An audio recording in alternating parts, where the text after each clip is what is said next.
A'udzubillahi minasyaitonirrajim. Bismillahirrahmanirrahim. Allahumma aftah alaina hikmataka wansyur alaina min khadhaini rahmatika ya arhamar rahimin. Allahumma arinal haqqa haqqa warzuqna ittiba'ah wa arinal batila batila warzuqna ijtinabah. Amin ya rabbal alamin. Baik, alhamdulillahirabbil alamin. Hamdan hamidin, hamdan syakirin. Alhamdulillahilladzi an'amana bi ni'matil imani wal islam.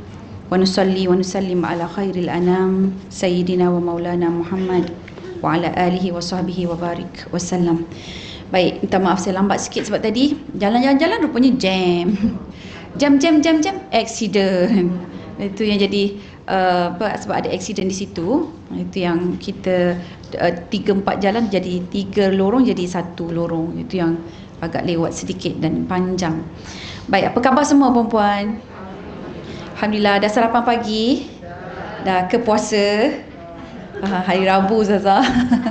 Okey, tak apa kan, nak puasa pun boleh. Mungkin yang ada puasa Nabi Daud kan. Okey, jadi boleh kita cek tak kita sampai tajuk berapa? Bab 2 ke? Janji Allah untuk wanita, betul kan? Okey. Jadi bismillahirrahmanirrahim. Mudah-mudahan kita niatkan dengan kita membuka bab ini, kita mohon supaya Allah memberi kita satu petunjuk yang cukup jelas kepada kita tentang muhasabah diri kita kan, dan kita mengambil janji Allah ini sebagai salah satu daripada azam dan juga motif ya untuk kita hidup dan juga beramal sebagai seorang wanita. Amin ya rabbal alamin. Dan janji Allah ini sampai pada kita. Muka surat 24. Wanita ahli syurga. Siapa yang nak masuk syurga ni? Angkat tangan. Allahu Akbar. Cepat je, subhanallah.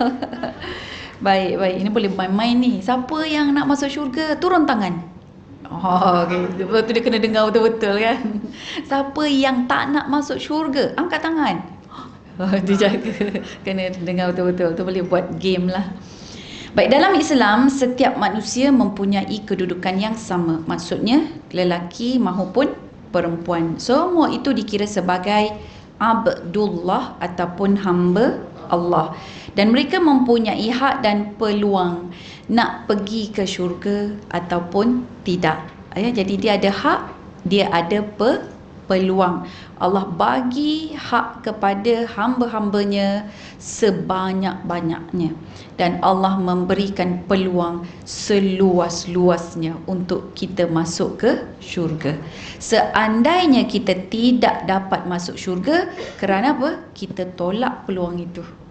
Kita pejamkan mata kita. Kita tidak hiraukan ya, peluang dan juga tawaran yang diberikan oleh Allah Subhanahu wa taala. Dan lelaki perempuan itu pada sudut konsep dia nak masuk syurga tak ada bezanya. Setiap individu dia ada peluang-peluang dia.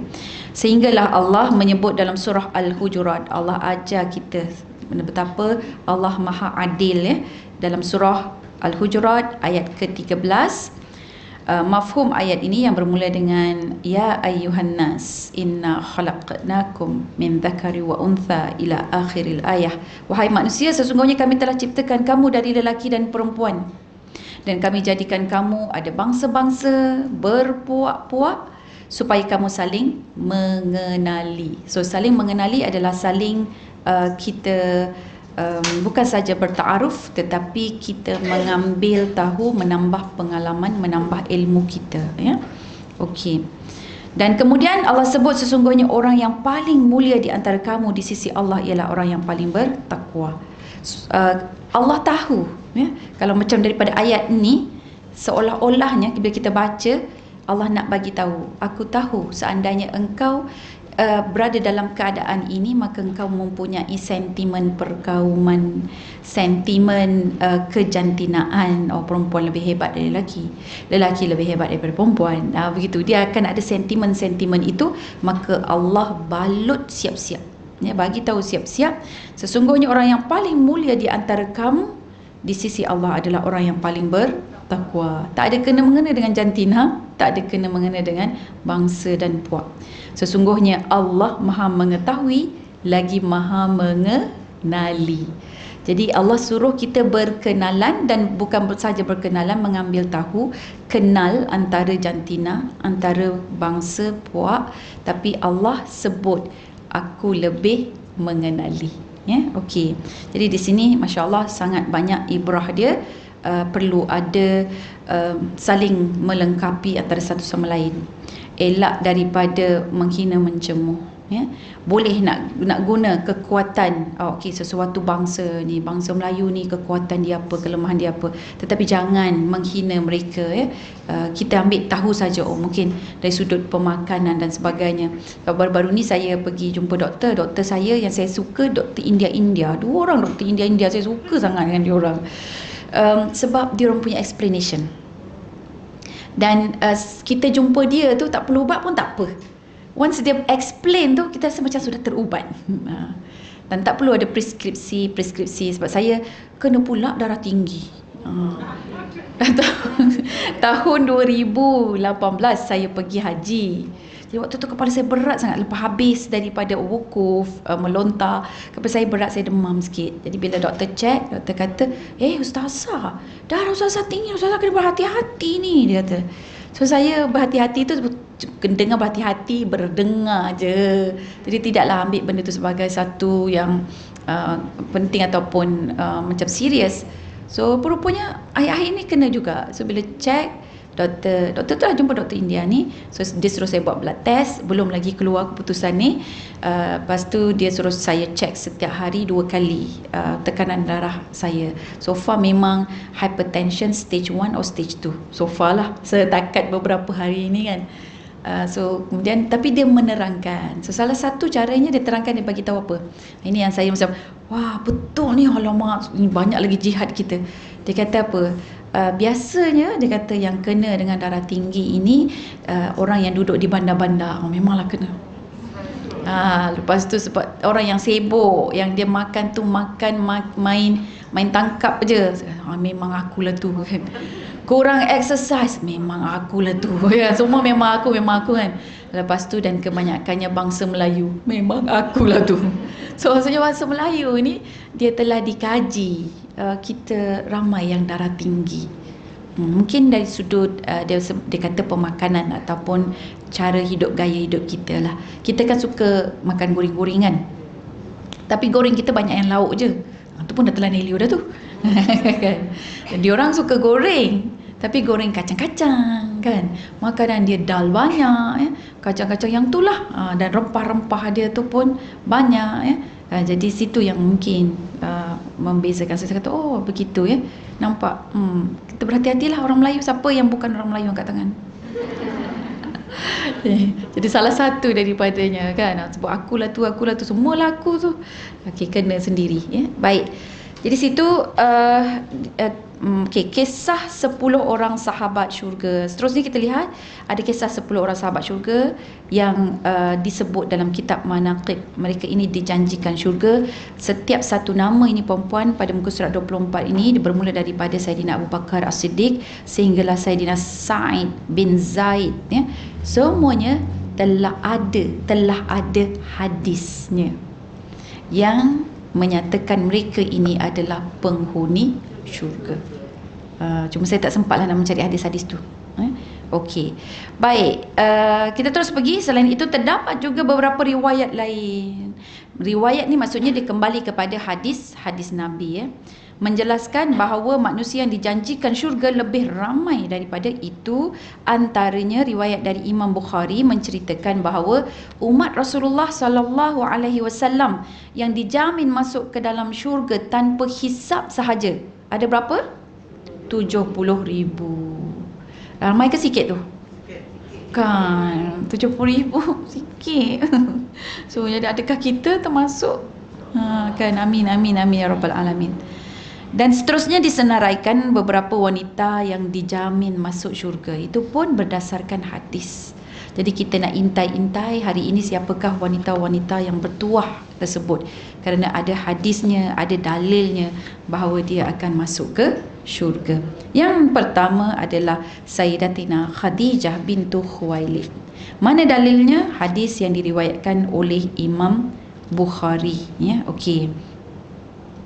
Sayyidatuna Aisyah radhiyallahu anha berkata, saya tidak pernah rasa cemburu dengan mana-mana isteri Rasulullah sallallahu alaihi wasallam seperti mana saya mencemburui Sayyidatina Khadijah radhiyallahu anha. Baik, Sayyidatina Aisyah dengan Sayyidatina Khadijah dia sempat jumpa ke tak? Tak sempat jumpa. Okey, betul. Meskipun beliau telah meninggal dunia ketika baginda mengahwini saya, namun saya sering mendengar Rasulullah sallallahu alaihi wasallam menyebut-nyebut tentang Khadijah. Jadi tu yang mencemburukan dia tu. Jadi dia kenal Sayyidatina Khadijah ini pada telinga dia melalui pendengaran dia, ya. Dan Allah Subhanahu wa taala telah memberitahu kepada baginda Rasulullah sallallahu alaihi wasallam bahawa Allah telah membina sebuah istana bernama Qasab yang diperbuat dari batu permata dan mutiara-mutiara di syurga. Dan apabila baginda menyembelih kambing, pasti baginda akan mengirimkan bahagian-bahagian kambing itu kepada rakan-rakan Khadijah. Sayyidatina Aisyah ini dia memberitahu pada kita kenapa dia cemburu dengan Khadijah. Kita tengok hadis ni, kita pula pilih, inilah dia salah seorang ahli syurga. Jadi nampak hadis ini boleh dilihat dari pelbagai angle yang benar, ya. Okey. Jadi masya-Allah tu dah ada hadisnya. Kau tengok macam mana Sayyidatina Khadijah punya kehidupan, ya. Dia daripada darjat yang tinggi, kemudian dipandang hina kerana dia menyokong baginda sallallahu alaihi wasallam. Harta benda dia yang dikumpul selama ini yang cukup, kalau banyak riwayat mengatakan separuh ataupun 3/4 daripada tanah Arab itu memang harta Sayyidatina Khadijah. Habis susut. Kerana apa? Kerana membantu baginda sallallahu alaihi wasallam. Ya, wallahu alam tentang 3/4 tu saya tak tahu, tapi itu disebutlah ada beberapa cerita. Baik, seterusnya Fatimah Az-Zahra, anak kesayangan baginda Nabi Muhammad sallallahu alaihi wasallam. Hadisnya yang mana diriwayatkan bahawa setelah Rasulullah sallallahu alaihi wasallam selesai menunaikan haji wada, tu haji Nabi yang terakhir pun, dan ketika itu baginda terpandang terlihat Sayyidatina Fatimah. Maka baginda memanggilnya dengan gembira seraya berkata, "Selamat datang wahai putriku." Kita ada tak nampak anak-anak kita tu dengan wajah gembira, "Selamat datang anakku." Ada tak cakap macam tu? Kata, "Mak baru habis kelas sastra ke mak?"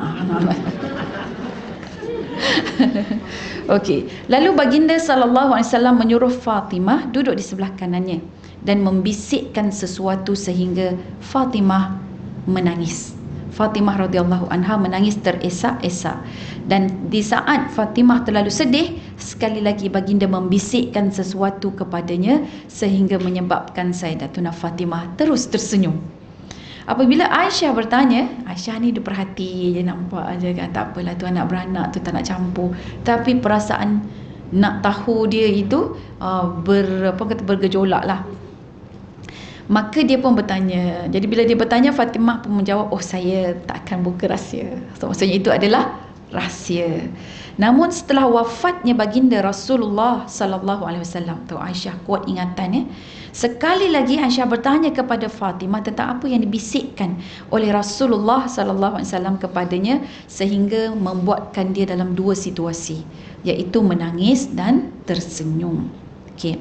Lalu Sayyidatina Fatimah menceritakan bahawa kali pertama yang membuatkan Sayyidatina Fatimah menangis adalah baginda sallallahu alaihi wasallam membisikkan kepadanya, memberitahu bahawa Jibril telah membacakan Al-Quran, yakni tadarus dengan hafalan kepada baginda sallallahu alaihi wasallam setiap tahun sekali je. Tapi tahun itu Jibril telah membacakan ataupun bertadarus 2 kali. Lalu baginda membuat kesimpulan, penyataan, "Sesungguhnya aku melihat ajalku semakin dekat. Maka bertakwalah dan bersabarlah. Sebaik-baiknya pendahulu untukmu adalah saya."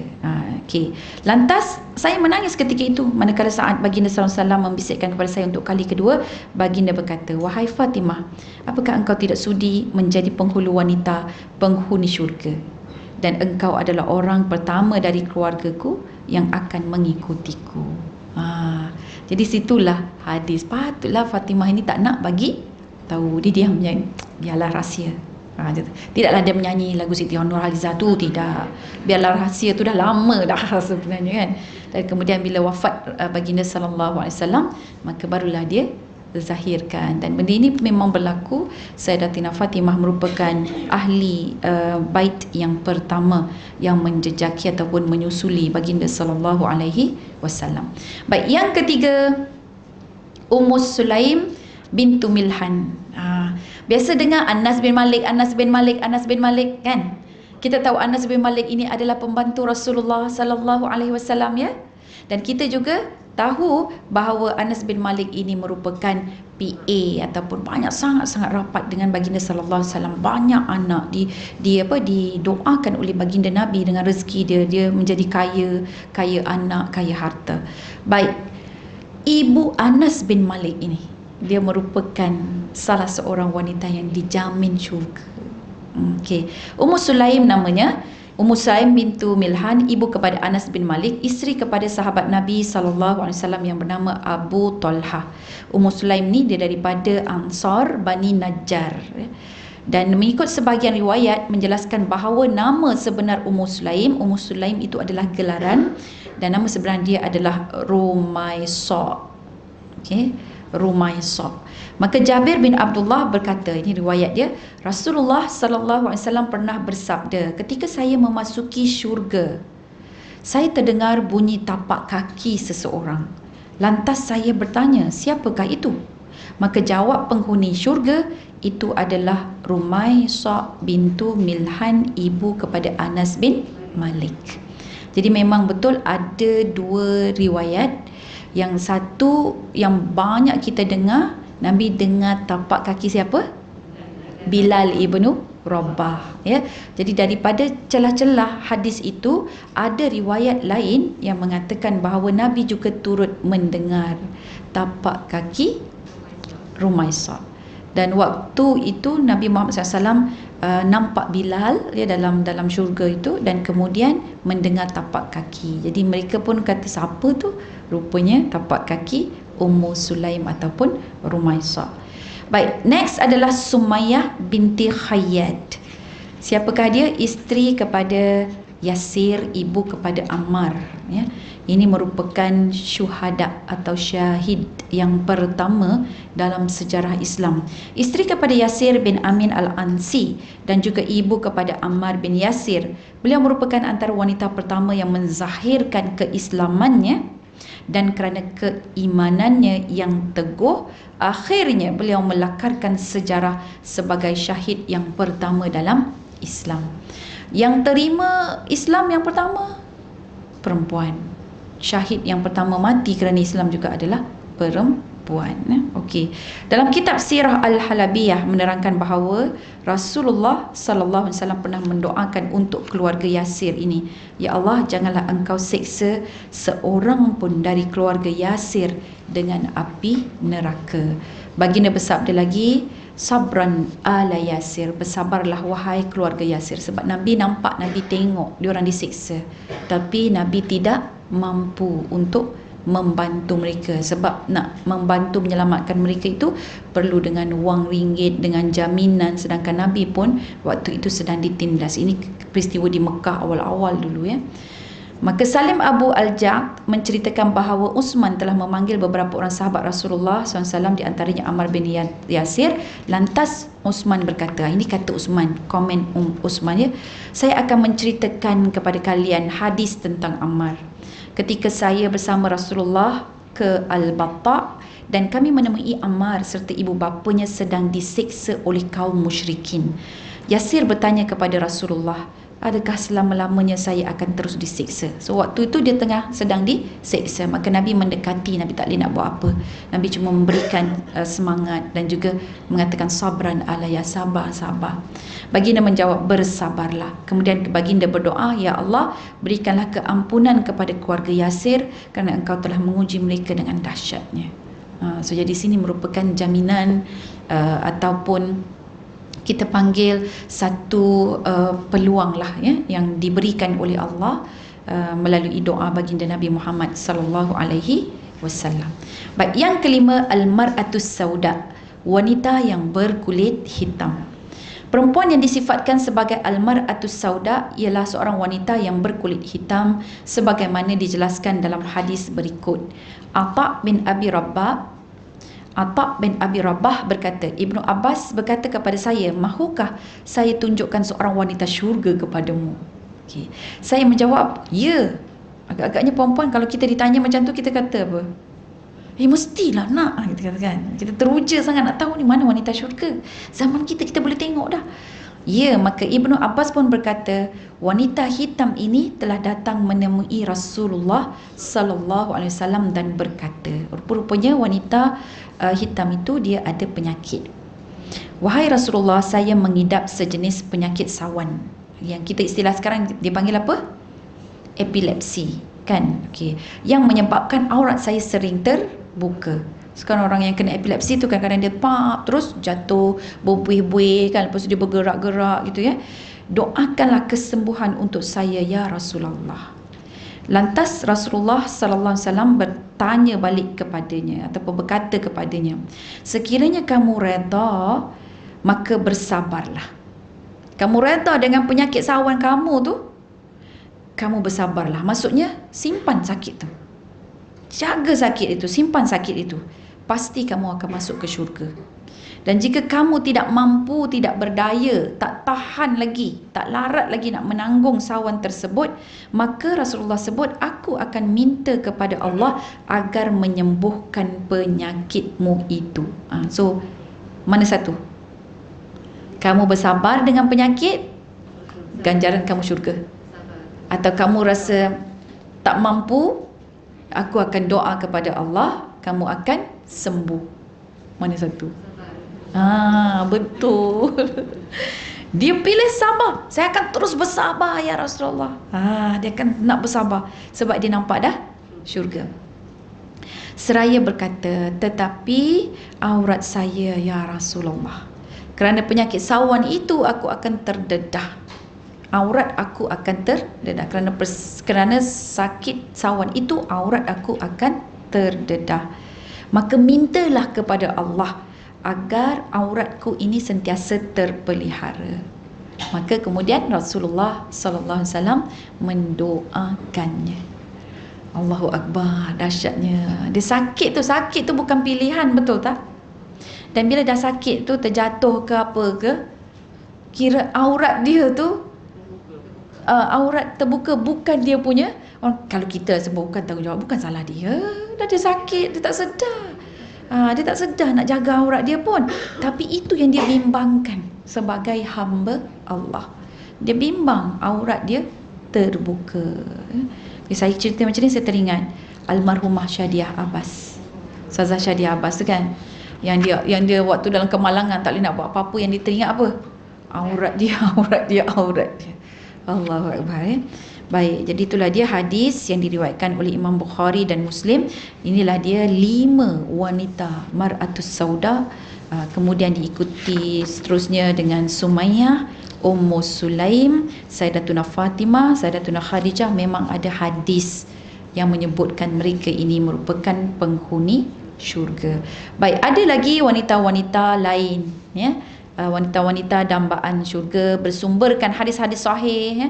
Ada yang pertama Ummu Mukminin kita Sayyidatuna Aisyah, kemudian Ummu Haram. Ummu Haram ni Ummu Haram bintu Milhan, ibu saudara kepada Anas bin Malik. Ini pun dahsyat perempuan. Kalau baca dia punya semangat dia sewaktu peperangan Badar. Dia sampai dia panggil ibu Badar, peperangan Badar ya. Dia jadikan diri dia tu sebagai perisai, tubuh badan dia itu sebagai perisai, sehingga disebutkan tidak ada di badan dia itu kesan yang macam flawless. Kita duk sibuk kerja flawless kan, tapi semuanya ada kesan parut luka untuk menjaga baginda Rasulullah sallallahu alaihi wasallam. Kemudian Ummu Amarah Nusaibah bintu Ka'ab Al-Ansariyah, wanita Ansar dan isteri Zaid Asim yang syahid di medan Yamamah. Mereka ini merupakan jururawat dan Panglimawati di medan perang. Kemudian Ummu Ruman bintu Amir, isteri kepada Abu Bakar As-Siddiq yang juga merupakan ibu kepada Sayyidatina Aisyah radhiyallahu anha. Sebab Abu Bakar As-Siddiq ini masa dia masuk Islam, isteri dia tak nak isteri yang mula-mula. Isteri dia yang mula-mula itu adalah ibu kepada Sayyidatina Asma. Begitu juga dengan Abdullah ibnu Abu Bakar. Jadi yang itulah. Jadi yang Aisyah ini dia anak daripada ibu lain. Dia adik-beradik dengan Asma tapi lain ibu, ya. Okey, jadi ini Ummu Ruman ini adalah merupakan watak mertua Nabi yang sangat menenangkan. Tenang dan menenangkan. Masa berlaku fitnah kepada Aisyah kan, dia tidak menjalankan apa orang kata tu jarum dia. Dia tidaklah jadi mami jarum gitu. Mak mertua jarum, tidak. Dia sangat tenang, menenangkan, suruh menghormati lagi suami dan sebagainya, ya. Dan dia bukan jenis yang merungut. Walaupun dia hidup dengan Sayyidina Abu Bakar As-Siddiq, dia bukan jenis sikit-sikit nak mengeluh, merungut, mengungkit, apatah lagi mengusutkan keadaan. Bukan, ya. Dan Nabi bersabda, barang siapa nak melihat wanita syurga, lihatlah Ummu Ruman. Baik, kemudian Ummu Aiman bintu Sa'labah, iaitu pengasuh kepada baginda sallallahu alaihi wasallam. Nama sebenar dia adalah Barakah. Kemudian Ar-Rabi' bintu Muawis, salah seorang pertama yang terlibat dalam Bai'atul Ridwan, ya. Kemudian Kabsyah bintu Rafi', ibu kepada Sa'ad bin Abi Waqqas. Kemudian Asiyah bintu Muzahim, isteri kepada Fir'aun. 9 Maryam bintu Imran, ibu kepada Nabi Isa alaihissalam. Baik, jadi itulah dia wanita-wanita, masya-Allah, dan banyak dah nama tokoh-tokoh yang kita tahu ni kan. So selebihnya perempuan kalau nak tahu lebih lanjut lagi boleh cari, ya. Boleh cari sebab kita dah tahu dah nama dia, kita nak tahu biodata dia apa, profil dia bagaimana. Yang ni saya kena semak pula, ya, dalam kitab-kitab lain lah tokoh-tokoh ini. Baik, wanita ahli neraka. Neraka merupakan tempat azab yang disediakan khas untuk mereka yang melakukan maksiat dengan cara meninggalkan suruhan Allah yang wajib. Benda yang wajib dia tinggalkan. Jadi benda yang wajib dia tinggalkan, benda sunat dia buat besar-besar, tidak berguna, ya. Dan melakukan larangan Allah yang haram. Banyak riwayat menceritakan bahawa majoriti penghuni neraka terdiri dari kalangan wanita. Antara hadis berikut, Rasulullah sallallahu alaihi wasallam bersabda, hadis riwayat Imam Bukhari, "Aku tidak pernah melihat api neraka seperti hari ini kerana adanya penyiksaan yang amat dahsyat di dalamnya. Dan aku melihat bahawa kebanyakan ahli neraka adalah perempuan." Rasulullah ditanya, "Mengapa ya Rasulullah?" Lantas baginda menjawab, "Perempuan yang tidak tahu mengenang budi suaminya dan mengkufurkan ihsan suaminya." Ini bagi suami yang ada budi, suami yang ada ihsan. Dia terkecuali bagi suami yang tak ada budi, suami yang tak ada ihsan, ya. Saya kalau cakap macam ni ada mesti yang tak puas hati tu nanti. Dia kata, "Ustazah, suami asyik yang kena perempuan, yang kena perempuan, yang kena perempuan." Macam tu je kan. Tapi memang betul. Sebab apa? Sebab kita ni bercakap depan kita perempuan. Sebab tu kita punya message dia itu adalah berkaitan dengan perempuan. Kalau depan kita lelaki, dia tidak akan jadi message macam ini. Jadi dia akan message pula tentang tanggungjawab lelaki. Tapi basically kuliah duha dia sinonim dengan siapa dia punya pelajar-pelajar kuliah duha ni? Perempuan. Kalau lelaki dia sinonim dengan kuliah maghrib, lagi kuliah subuh. Jadi diorang satu hari tu dua tu, subuh, maghrib. Kita kuliah duha. Lagi satu ada kuliah zuhur. Itulah yang waktu mengantuk tu kan. So perempuan dia dua lah, waktu kuliah duha, dengan satu lagi kuliah zuhur. Tapi dia atau kalau lelaki dia kuliah subuh ramai, kuliah maghrib ramai. Kita yang pula banyak sibuk berada di rumah. Jadi kita lihat di situ, insya-Allah fair and square, ya. Cuma bila dia di hadapan perempuan bunyi dia lain lah. Dan kita baca hadis ni sebab kita membuka fiqh wanita, berkenaan tentang wanita. Baik, jika engkau melakukan seberapa banyak kebaikan sekalipun kepadanya, nescaya dia tidak akan pernah merasa cukup. Jadi ini bukan sahaja saya secara peribadi, bukan sahaja dia rujuk kepada perempuan, tetapi dia merujuk kepada apa yang namanya manusia. Dia bila dia dah senang, dia akan terlupa, baik lelaki maupun perempuan. So sebab tu mana yang Allah tentukan dalam hukum hakam antara suami, antara isteri, antara keluarga, ya, cikgu ke yang ada pegang amanah ni, bagi amanah tu pada dia, jangan kita mudah ringankan. Apa tugas dan tanggungjawab anak-anak sebagai contoh, so bagi pada dia. Dan kita mungkin boleh memberi bimbingan, melengkapkan, tapi ingatkan, okey, ini you punya tanggungjawab, you punya kerja. Saya pun perempuan macam tu, anak-anak saya sebab saya biasakan mana yang ada exam. Okey, contoh ni hari Ahad ada exam, so hari Sabtu tu saya freekan dia lah daripada buat kerja apa-apa. Tapi bila kita dah free kan, contohnya daripada hari ni kan, sebab dia nak study, kita bagi okey lah leeway pada dia, dan adik-beradik lain yang akan backup. So dia akan lama dia nak extend lebih-lebih. Jadi dia dah senang dah tak buat kerja, dia kalau boleh forever dia tak nak buat kerja tu, tapi kena kembalikan balik. Okey, dia punya kerja adalah masak. So ni masak ni kita ambil sementara saja, benda tu very clear. Samalah juga dengan suami dan isteri. Isteri mungkin pendapatan lebih, nak bantu suami, boleh, tapi kena clear, bang saya bantu abang ni untuk 10 tahun yang pertama je. Pasal rumah ni pun no worry bang, saya akan bantu abang. Sebut saya akan bantu ya. Saya bantu abang bang, saya beli dulu, tapi abang bayar lepas tu pada saya. Kan? Dan benda tu biar jelas. Dan kalau kita tak nak dia bayar, tak apa bang, abang tak payah bayar pada saya, abang guna duit itu simpan untuk kita pergi haji, pun boleh juga, tapi clear kan.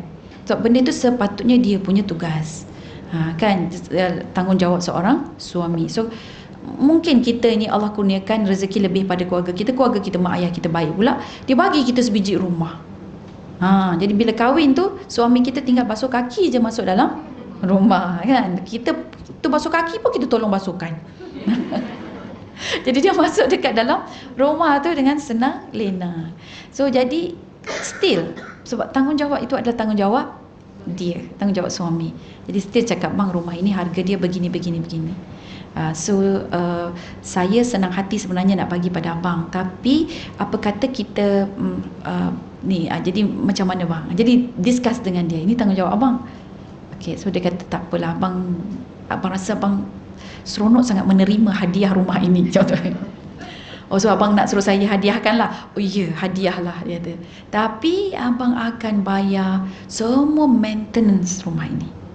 Abang akan bayar juga keperluan rumah ini, bil apinya, bil airnya, perabotnya. Jadi kita bincang. Jadi di situ sebab kita dah cover yang besar rumah tu yang sepatutnya dia punya. Tapi yang lain-lain tu bagaimana? Jadi perkara perbincangan ini ataupun syura ini cukup penting dalam keluarga. Dan dalam ayat Al-Quran pun kita akan jumpa perkataan syura itu timbul bukan pada pemimpin-pemimpin, bukan yang di tahap negara, bukan yang di tahap politik siasah ke. Kalimah syura itu pertama sekali muncul dalam Al-Quran bila kita baca dari surah Al-Fatihah ke hadapan kita akan masuk dalam surah Al-Baqarah. Perempuan, saya tak ingat Al-Baqarah ayat berapa, saya ayat 1, 2, 3 ke ataupun 122 atau 133 yang cerita berkenaan tentang suami dengan isteri ini. Suami kena menjaga nafkah untuk isteri bila isteri menyusukan anaknya, dan tidak ada kesalahan bagi mereka sekiranya ibu itu nak menceraikan susu anak. Dia berbekalkan dengan syura antara mereka. Maksudnya ibu yang menyusukan itu, dia nak ceraikan susu, dia bincang dulu dengan suami dia. Di situ dia ada maknanya tu. Maknanya pemakanan, keselesaan, ketenangan seorang ibu susu itu adalah tanggungjawab siapa? Suami. So jadi bila kita nak putuskan, jangan buat keputusan sendiri-sendiri, sebab dia akan berkaitan dengan tanggungjawab si suami tersebut. Jadi bincang dulu. Kita ni kadang-kadang susu aku lah, taklah aku nak susukan anak siapa pun, kan.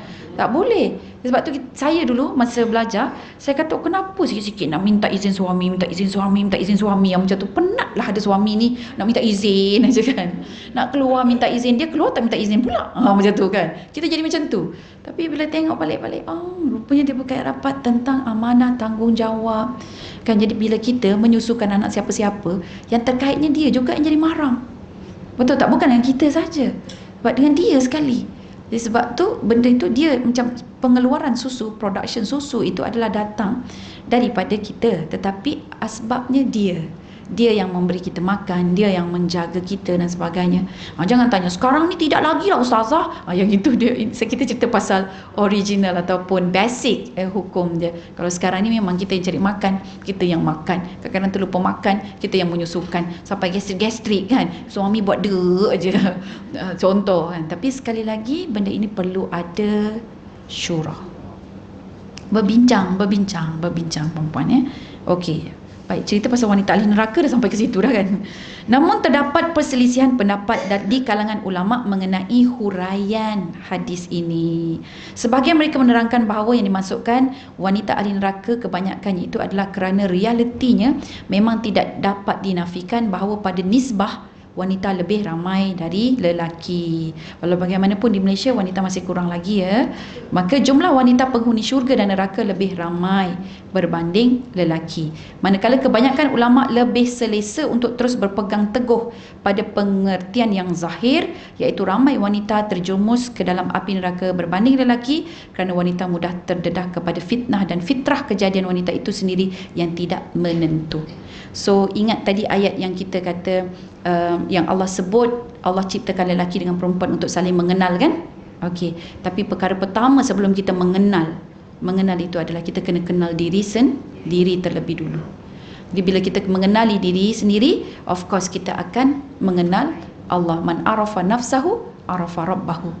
Jadi bila dia mengenal diri dia siapa, purpose of life apa kelebihan dia, apa kelemahan dia, keperluan dia, dia akan perlukan siapa dalam hidup dia, maka dia akan berjumpa dengan Tuhannya. Man arafa nafsahu arafa rabbahu. So bila dia berjumpa dengan Allah, maka dia tahu dia punya peranan dan menghormati peranan orang lain pula.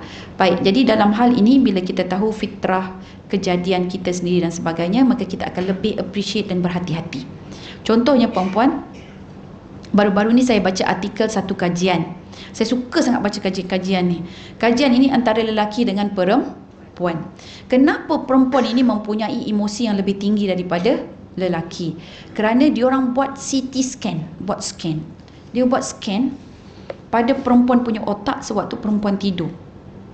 Dia buat pula scan otak lelaki sewaktu lelaki tidur. Dan mereka mendapati sewaktu lelaki tidur, 70% daripada keupayaan dan aktiviti otak turut tidur. Jadi hanya 30% sahaja yang awake. Bila dia buat scan pada perempuan, belum cakap dah gelak dah. Akulah tu kan. Dan mereka mendapati yang tidur itu 10% je. 90% berbanding 30% lelaki. Kita tak tidur lagi. 90% masih lagi dia bercakap-cakap sesama dia. Dia mimpi tu pun pelik-pelik kan. Kalau lelaki 30% saja awake. So bila dia mimpi ke apa ke, kadang-kadang pun dia terlupa. Kan. Suami saya macam tu, kadang dah mengigau-ngigau dah. Lepas tu cakap, apa ni mimpi apa? Entah. Jadi dia tak ingat. Kalau perempuan ni, so bila kita tahu yang tu, kita akan mudah orang kata mengakui kelemahan kita, dan kita mudah untuk menerima nasihat orang. Perempuan, saya macam ni lah, perempuan macam tu. Kalau dia salah dia pun betul, kalau dia betul dia pun betul kan. Lelaki dia betul pun dia salah, dia salah pun dia lagi salah. Dia macam seolah-olahnya kan. Okay, jadi bila macam tu kita macam lebih memahami, lebih orang kata tu lebih terbuka lah, lebih menerima kelemahan diri sendiri, dan kita akan memperbaikinya. So ini adalah untuk satu muhasabah. Dan bila ditanya lah antara orang kata tu, bila dia buat kajian macam tu, kenapa perempuan macam tu kenapa perempuan macam tu, rupa-rupanya bukan kaum perempuan, dia termasuk mana-mana spesies mamalia yang betina macam tu. Dan akhirnya kesimpulan daripada kajian itu, mereka mendapati bahawa spesies mamalia yang perempuan atau yang betina itu Dia perlu mempunyai emosi yang kuat kerana mereka membela menjaga anak. Sebab itulah kelebihan kepada kaum wanita. Jadi wanita itu kelebihan dia di situ, anak-anak kita lah. Kita kalau nak masuk syurga pun kita nak masuk dengan anak-anak kita yang kita sebut anak dulu kan. Cuba tanya suami, bang nak masuk syurga dengan siapa? Dengan awak lah, dia kata. Dia dengan isteri dia kan. Dia tak sebut anak dulu, dia sebut isteri dia dulu, ataupun dengan mak dia dulu kan. Allahu Akbar. Baik. Seterusnya, pokok pangkal yang harus difahami melalui hadis-hadis ini adalah kenyataan serta amaran keras. So mana-mana hadis seperti ini, kita tengok amaran dia. Bukan kita mempertikaikan antara kaum lelaki dan juga kaum wanita, tapi apakah amaran Allah? Amaran Allah adalah khas untuk kaum Hawa yang lalai.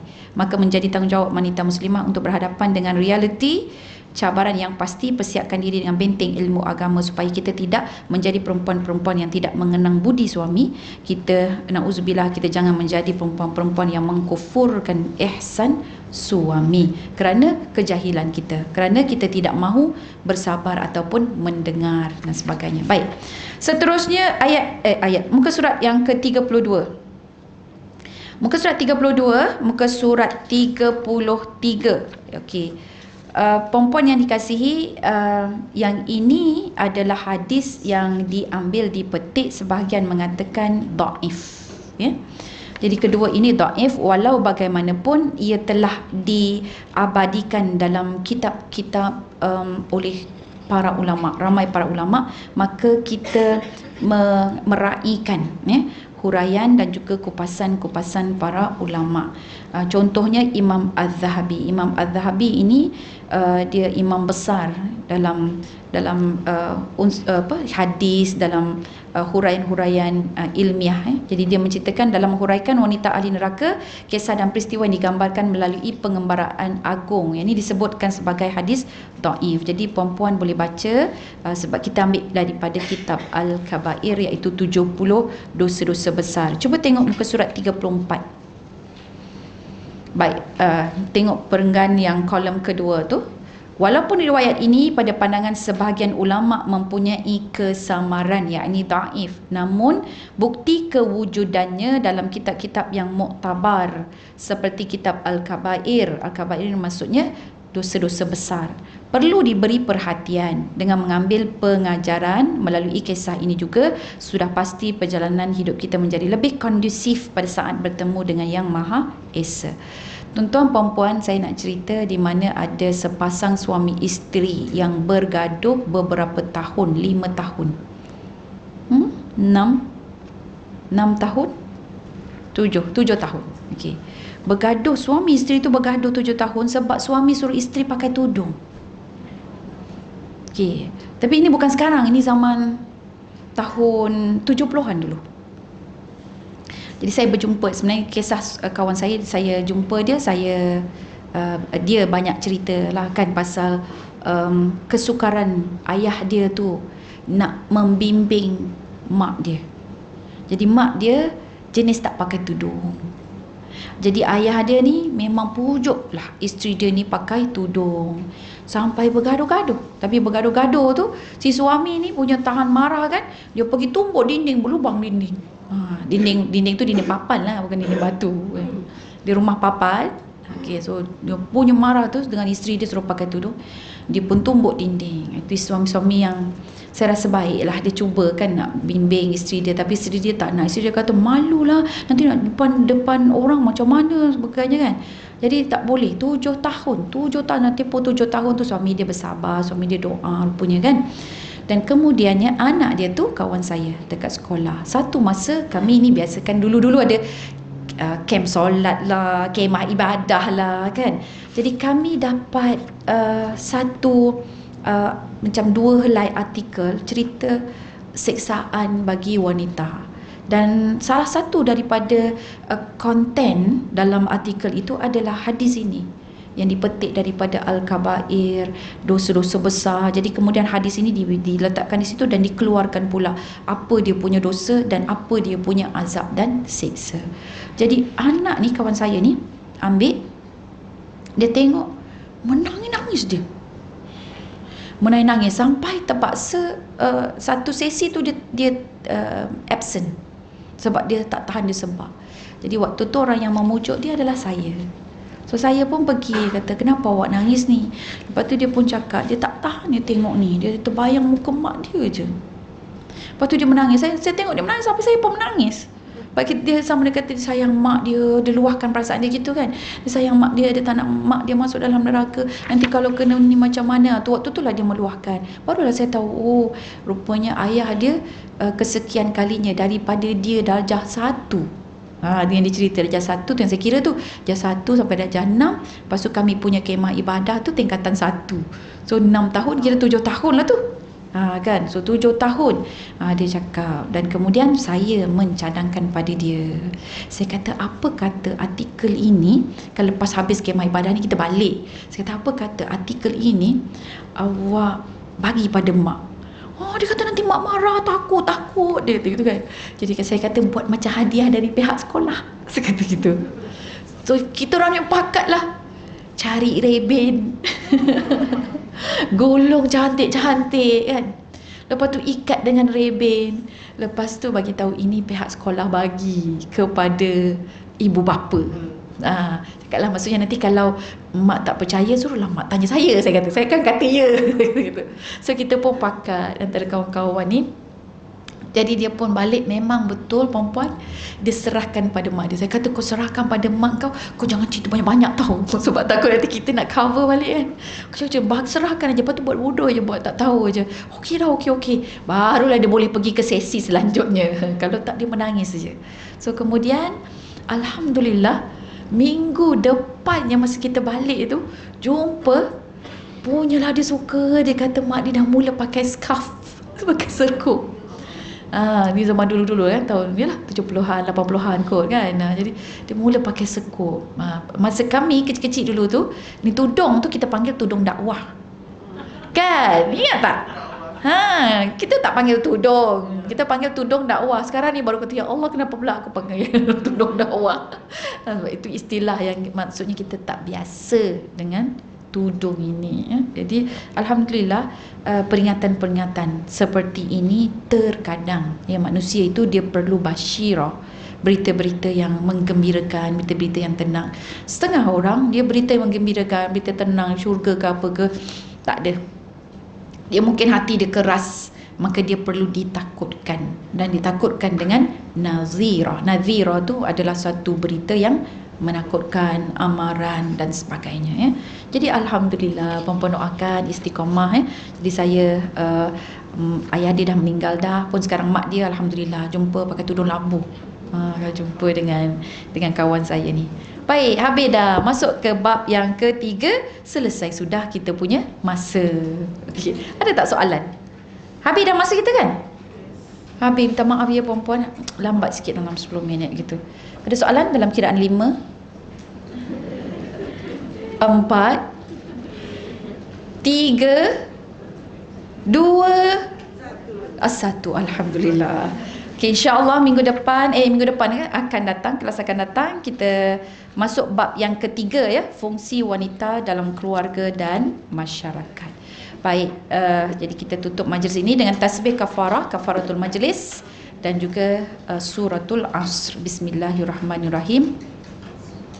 Subhanakallahumma wa bihamdika asyhadu an la ilaha illa anta astaghfiruka wa atubu ilaik. Wal 'asr innal insana lafi khusr illa alladziina aamanu wa 'amilus shalihat wa tawassaw bil haqq wa tawassaw bis sabr. Shadaqallahul azim.